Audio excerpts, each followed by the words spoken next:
Yo, what's up everybody? It's your boy G Waters, aka Ghostman FPV, back again with another video. And today I just have a short one, just little instructional things. It's actually something that I found out about, and I didn't think it was a big issue until I actually found out that this feature existed. Okay, so basically now that we have these X band radios and the dual bands or whatever, and we have different configurations like like diversity, and we can change simultaneously between 900 and 2.4 and that type of thing. We have these Gemini radios now, and I've always been running 2.4 because that's just what I've used all these years. So I really didn't think about this issue until recently, because I installed the X-band receiver in my my Chimera 7, my long range quad. And to be honest, I didn't think much about it because I've always used 2.4, like I said. So I had no reason to worry about this. But the issue is that if you have an X-band setup, now if I were to go into ELRS,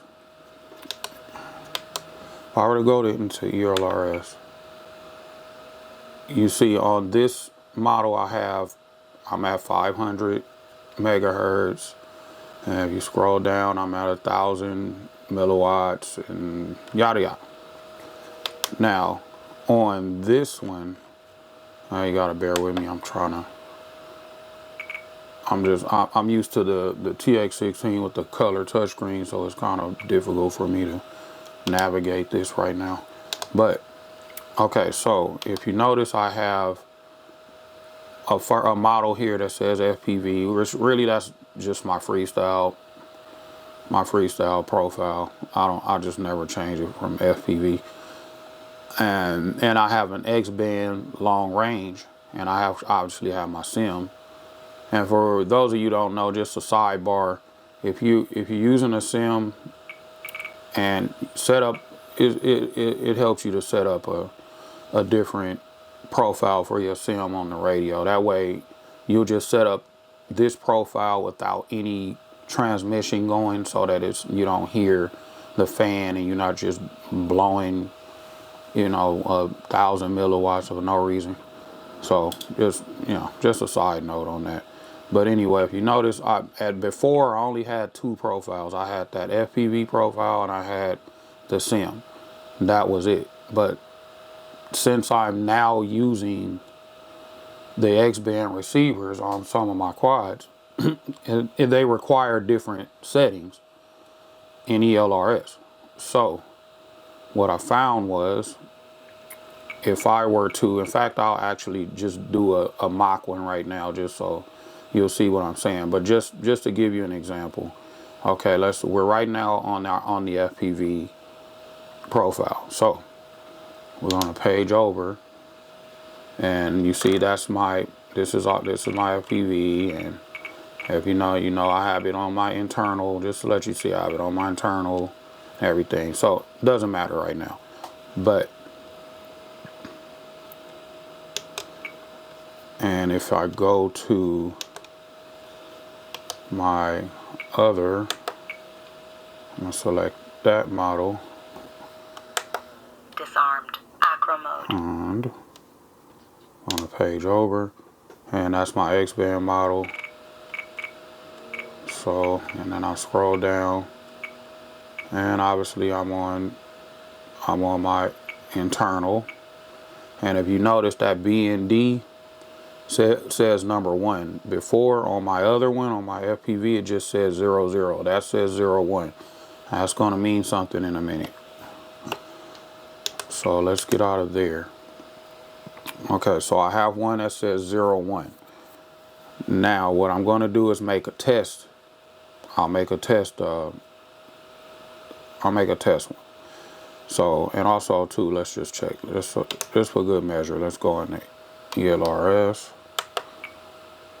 And then it shows here that that's on an X band 100 megahertz full. So this is my Gemini setup.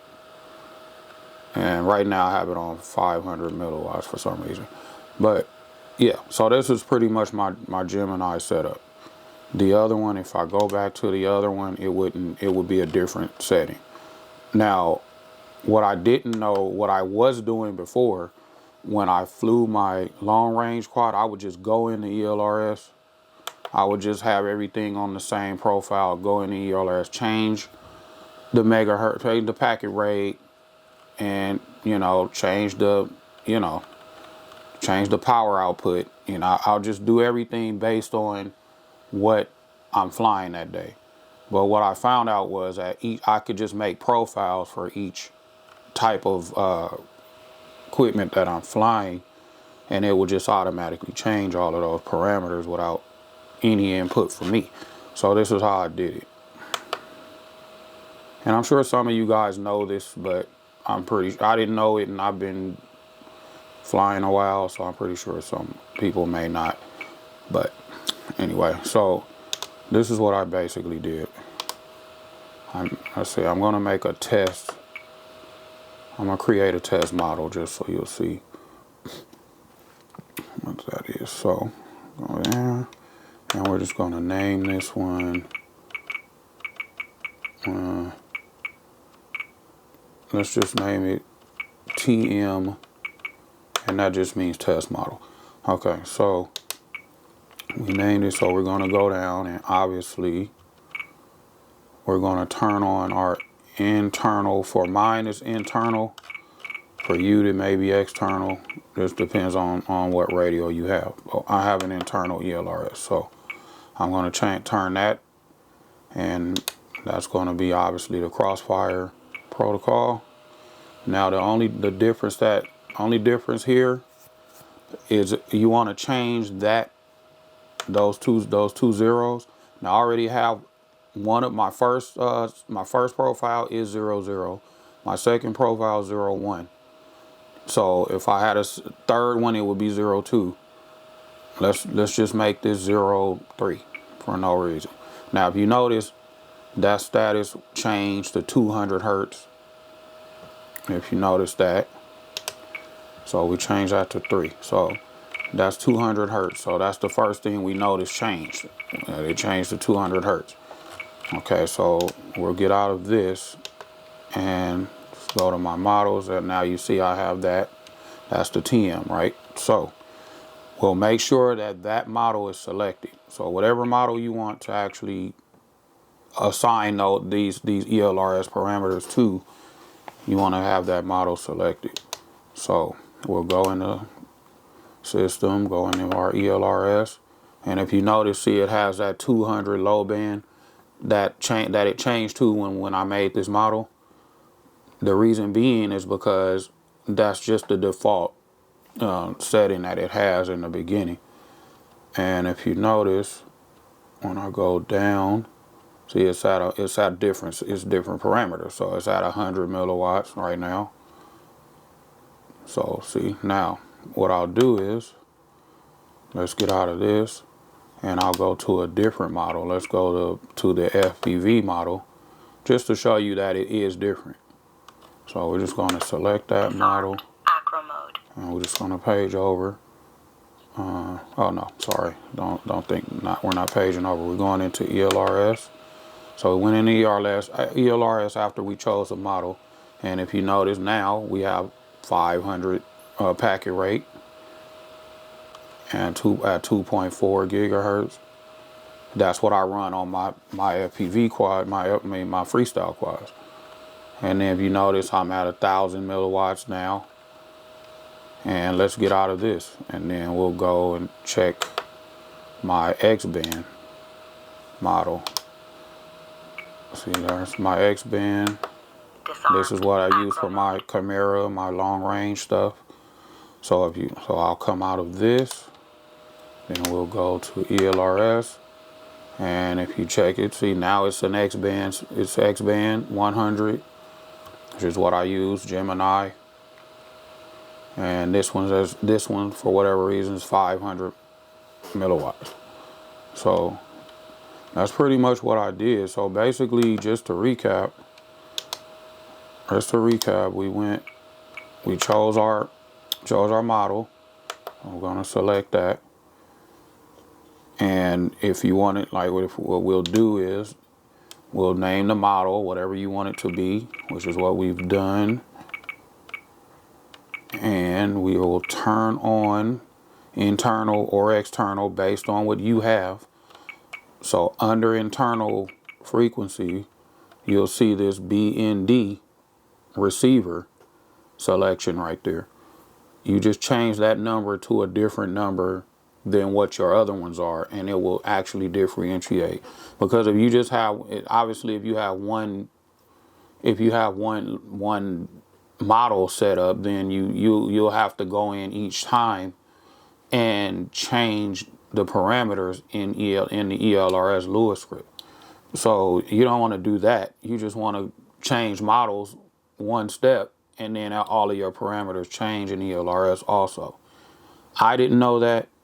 I don't know if I'm being dumb or what, but I never knew that. I hadn't really had no reason to use that in the past. So, but now I do using Gemini. So, hopefully that helps other people. Maybe, maybe some of you didn't know that either. And it makes life super easy for me. So now I just change models and I'm good. I don't have to think about how it's set up. And then you can go in there also obviously edit it however you want, however you want that setup to be. So if you want the lowest possible packet rates for long range, or you can set that up, and if you want, you want low packet rate, but you want the highest possible power output, then you do that for your long range. If you don't need a lot of power output because you're just racing, so you want to bring that output down real low, but you want high packet rates, so you want a low latency or whatever, then you can put that in, and you'll just make a model that says race or something like that, just to as an example.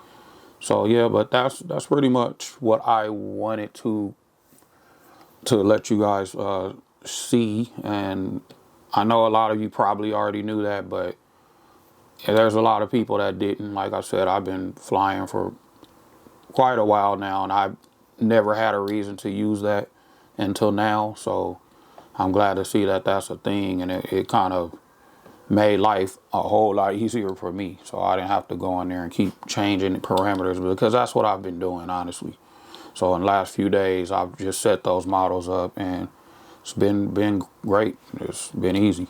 But anyway, leave a comment, if you guys knew about it, or if you know easier way of doing it, or if if you have different ways that you set up EdgeTX and ELRS, just let me know in the comments, and I'll check those out as well. I'm still a student of this, so learn something new every day. Hope I was able to teach you guys something else, something new.